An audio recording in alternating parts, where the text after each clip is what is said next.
Hi everyone, welcome back.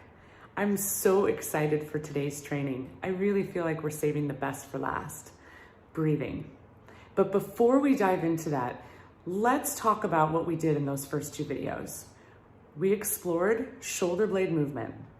We pulled forth a powerful intention to direct our time together during this training. In the last exercise, we explored how the arms move in the shoulder sockets. And you probably found that they feel really different right to left. So we want to deepen our intention a little bit by just becoming aware that the right side of our body is considered masculine and the left side of our body is considered feminine. So for example, let's say your left shoulder was really painful. You have your intention about how you want to shift your shoulder blades. You want to shift your life. What kind of relationship do you have with your inner feminine? What kinds of relationships do you have with the women in your life? What about with Mother Earth? These insights can direct you as far as your pain. Because it's showing you, let's say you have a fearful feminine. You're afraid to step forth in the world and live your purpose. That carries with it a certain energetic vibration, right? It's a story all its own. So there's an intention that connects to the story, that creates a vibration. It's all information about your pain. Today, what's so cool about the breath work, we're gonna be integrating all of this. I'm gonna show you through breath how to actually change your state, your nervous system state, which changes your energetic vibration. I'm going to teach you how to direct your mind and to actually use a powerful visualization technique, not only to support good shoulder function, but to create real, amazing, powerful outcomes in your life. Let's dive in. It's really important that we work with our biology instead of against it. So check this out. Have you ever watched a baby develop through the first year? If you have, then you know that during month 4, they're pretty boring. They just sit there. But they're actually practicing breathing. They're taking 25,000 breaths a day. And by the end of the month, when their quote unquote breathing training is over, they've trained 8 million breaths. Fun fact, right? Totally nuts. So this is the same technique I'm going to be sharing with you today. And what's so cool is it's already encoded in your DNA. So once we get you started, your body remembers this and is going to try to reset you from a DNA level. Okay, with this picture, there's a lot to take in. So let's break it down. On the left-hand side of the screen, parasympathetic nervous system, right? Rest and digest, opposite of fight or flight. This is our goal. And you'll see the list beneath that left side of the screen, all the benefits that you can enjoy when you're in this state. Now, on the right-hand side of the screen, sympathetic, fight or flight. Now, contrary to popular belief, there's also a whole list of benefits, right? Because fight or flight isn't all bad. When we're stressed, we get rewarded. We get this hit and we mobilize. This is how we get thrill seekers, right? There's this good feeling we get when we're stressed. The problem is, eventually it starts to turn on us. Just like if you're overeating or drinking too much, at a certain point, you start losing the benefit. Here's the other cool thing to notice. The fight or flight response is stored in the nerves in your thoracic spine. And that's actually what we've been exploring in this training, right? The shoulder blades lay on the thoracic spine. So if you have dysfunction in this area, you can imagine how this can trigger a fight or flight response. So where does breathing come from? Well, in this picture, you see that the lungs are inside of the rib cage, but look at the bottom of the rib cage where the diaphragm is. That's the muscle that creates breath. When we're practicing breathing, your focus is going to be on ribs 7 through 10. Ribs 7 through 10 are hugging the diaphragm. When you breathe, your ribs 7 through 10, are meant to move out and up. So often though, and especially when we're stuck in fight or flight, we're breathing up in the sternum. And that area, it moves when we breathe, But the muscles of the chest and neck, they're not responsible for breathing. And so when we end up breathing in the upper chest, where it's a shallow breath, we start experiencing neck tension, shoulder pain, tight and achy muscles because they're straining, because they're doing a job they're not meant to do. So going back to the baby for a moment, the only time that the baby breathes in fight or flight is when they're upset and crying, right? They get that shallow breath in the chest. Same with us, right? It's all encoded in the DNA. It's part of the fight or flight response. We just don't want to live there. Okay, so for the breathing exercise today, I recruited Dynamo so I could really show you guys what this is going to look like. So to set up, you're going to start on your stomach, and it's going to be a breathing exercise, but also there's going to be meditative aspects too. So you actually want to turn your hands and lace them the other way. Right. And then we're going to draw your head back and up, so this opens the airway more.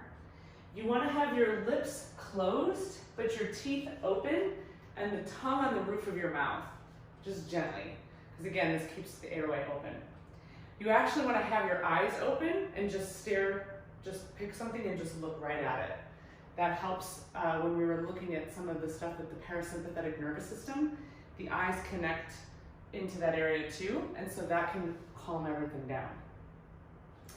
You want to make sure that your chest is wide, so you're going to gently press into your elbows, which is going to broaden your back, and then you're going to pull your chest upward towards your hands. Does that start to feel like a stretch for you? In the chest, it's kind of broadening your shoulders and chest, right? Okay.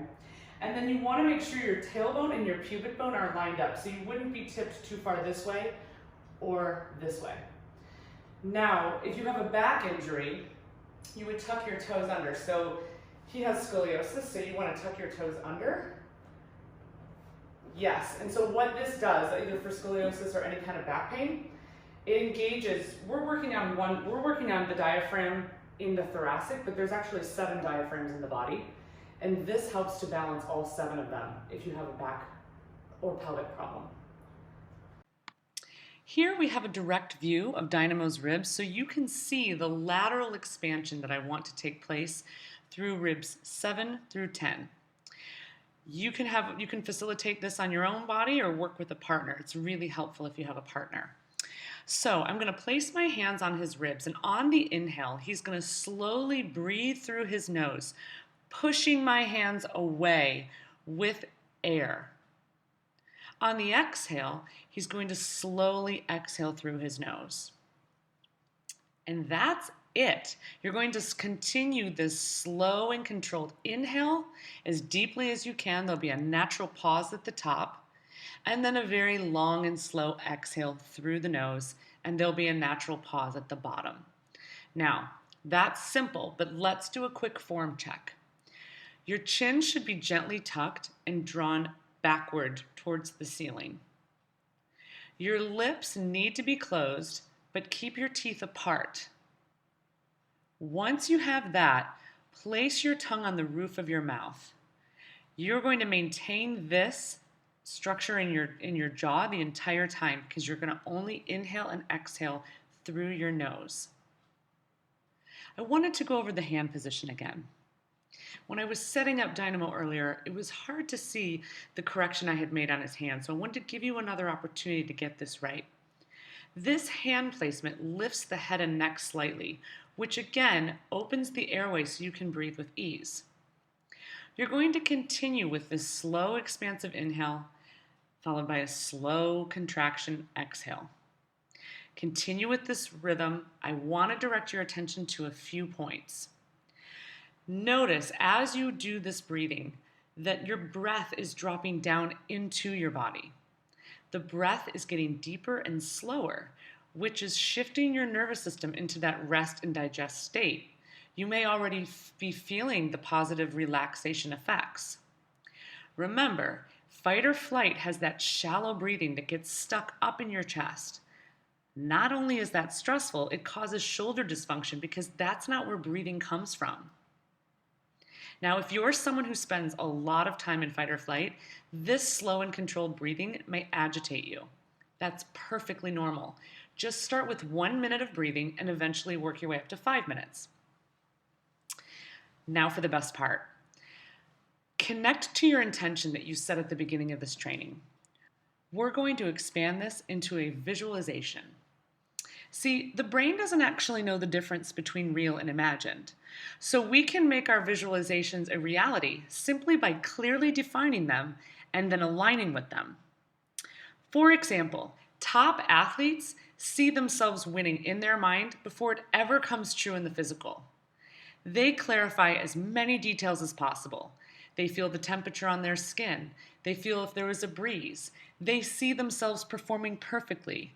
They feel what it's going to feel like when they win that award. They literally feel and see and visualize every aspect of what it feels like to win. They arrive in their mind. They continue to talk about it and think about it and visualize it, all the while building more and more clarity and aligning with it. So now it's your turn. Visualize your most ideal outcome that was born from your powerful intention. Now, don't forget, intention matters here because why we want something dictates how the outcome will look. So you could have two people with very similar outcomes who had very different intentions, and that corresponding vibration is going to show up. It's going to show up very differently in their lives. Wow, that ended up being the biggest training of them all, right? There's so much geeky, nerdy stuff to play with breathing. But again, take your time, go through this again and again. You'll really start to embody these concepts. But now with this 3-part training, you have everything you need to build a healthy shoulder foundation that you can take to any sort of training that you want to be involved in. But the truth is this, you don't care about shoulder pain. You care about playing sports with your friends. You care about crawling around on the ground with your grandkids. You care about feeling confident and enjoying your life and not thinking about your body. So yes, you have these physical tools to assist you on your path, but let this ripple into your life in a really meaningful way, because that's what's going to keep you motivated and that's what's going to keep you accountable, and you're going to be inspired. I had so much fun creating and sharing this training with you. I hope you enjoyed it as much as I did.